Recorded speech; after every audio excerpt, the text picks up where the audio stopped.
Well, let's now turn to disturbing allegations contained in a video that went viral over the weekend featuring Nollywood actress Regina Daniels, who appeared distressed while complaining about violence in her marriage to Senator representing Delta North Senatorial District, Ned Nwoko. In the footage, Regina Daniels was heard saying that she no longer feels safe in her home and is tired of the violence. Let's take a look. Please, I will bump your eyes. Don't do that. Please, ma, we are begging you. Please, ma. Please, ma.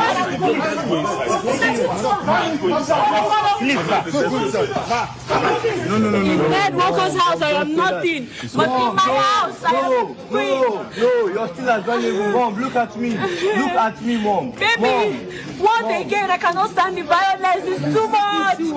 It's too much. Don't go give water now. Don't go give water. Just relax. Give her water, Daria. Just wait. Just I actually want something. Just relax. Wait. This video went viral over the weekend.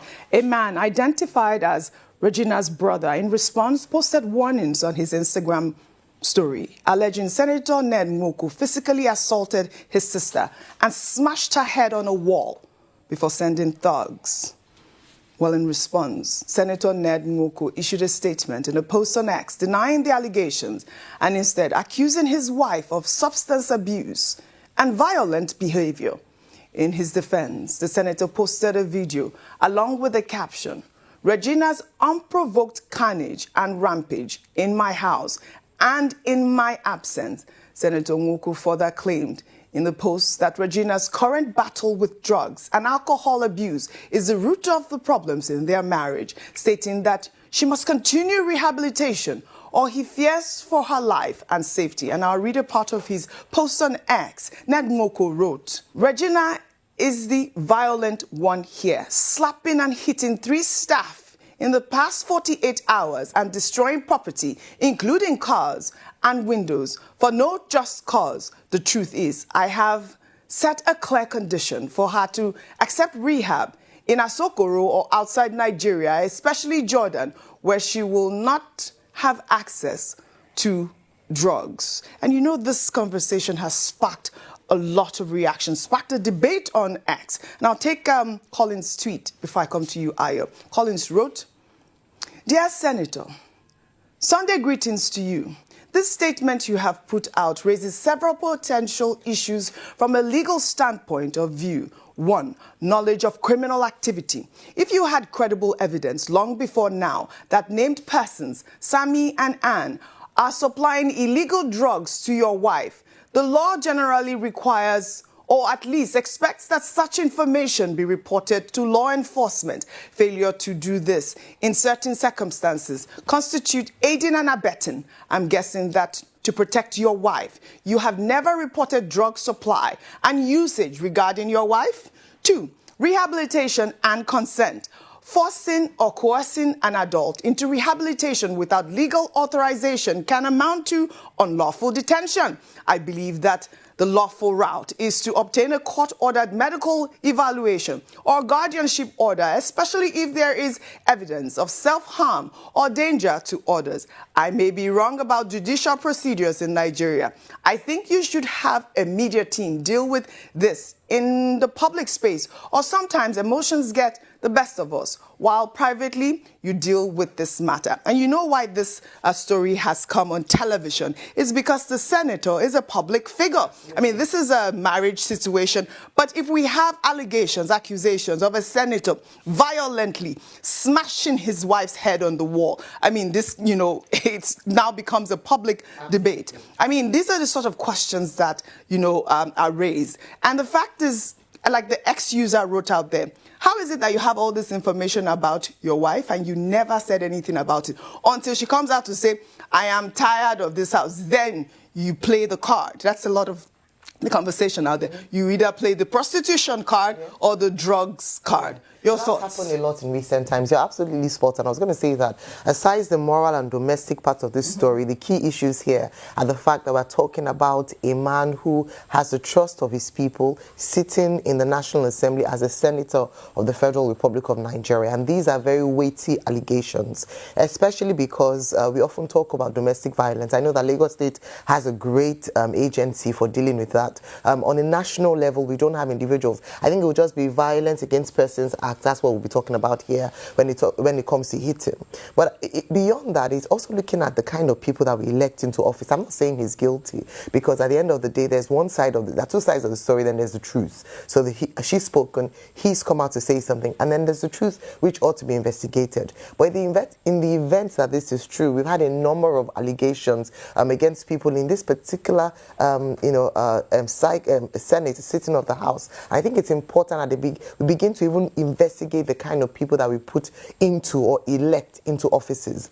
Beyond that would be then, if the allegations of domestic violence is true, I believe that it is high time as a nation we took a serious stance against this. We're talking about, and this is domestic violence against either husband or wife. We're still on the case of the policeman who we're still investigating whether or not his wife burnt him to death. We're still talking about Miriam Sanda, who was forgiven by the president for killing her husband. So we're talking about these things that start off as hits here and there and then turn. Let's not wait for a manslaughter case before we begin to cry blue murder. Let us talk about it now. And then I agree totally. The NDLEA Act speaks to drug use. Yes. We have a pervasive drug problem in Nigeria, particularly among young people. And so if we're talking about two public figures speaking freely about the access and use and abuse of drugs, it has to be investigated by NDLEA. And I hope that they will not be taken over by the fact that these are mighty or powerful people in Nigeria and not take on this investigation. Rufai, your thoughts quickly. So this attempt to constantly demonize people is so easy to throw in words like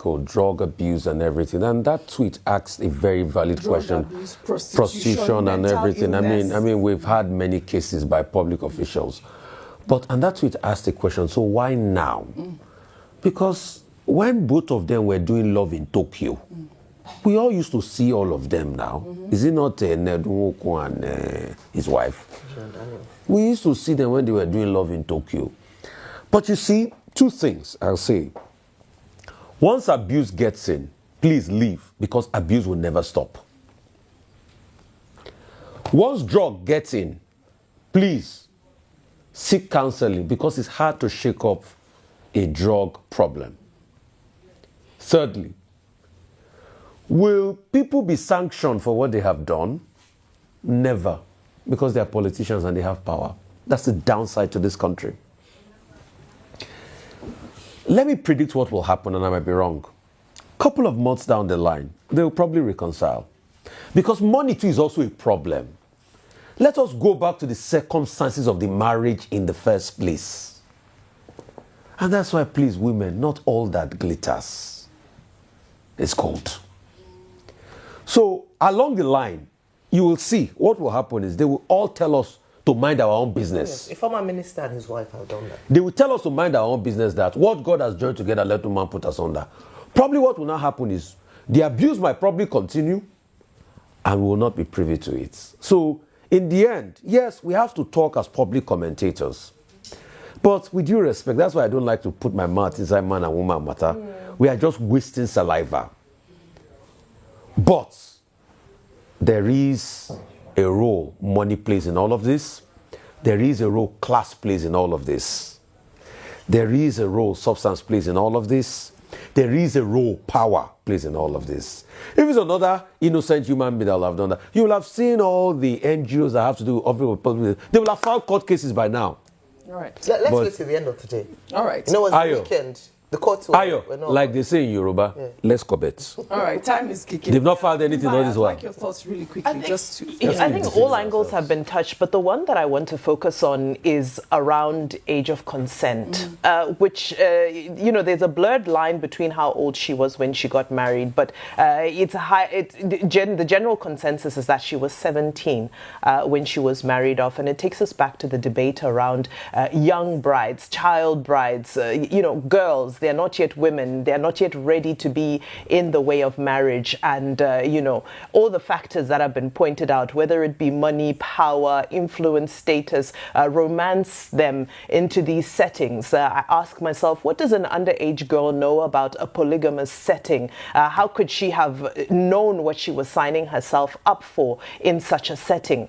Everything is in the realm of allegations right now, but all we know is we have this video of a disgruntled, disheveled young Regina Daniels who has barely been in her marriage more than 5 years, I believe. And it's unfortunate to see that in a home that's supposed to be a stately home, that's supposed to belong to one of our respected leaders and family members, it's a family setting, that something would degenerate to this extent. And there wasn't a single elder or adult who could speak some type of sense into this situation, who could switch the cameras off in that moment. Yes, even if they're recording for the sake of their evidence, this isn't something that needed to be dealt with in the glaring eye of the public, because we are not going to help your situation, unfortunately, in this instance. Our commentary can only go so far. It's only the parties that are involved that are able to take charge in this situation and that are able to take the necessary actions. Now it's been brought to light. I'm glad that Regina has taken some time away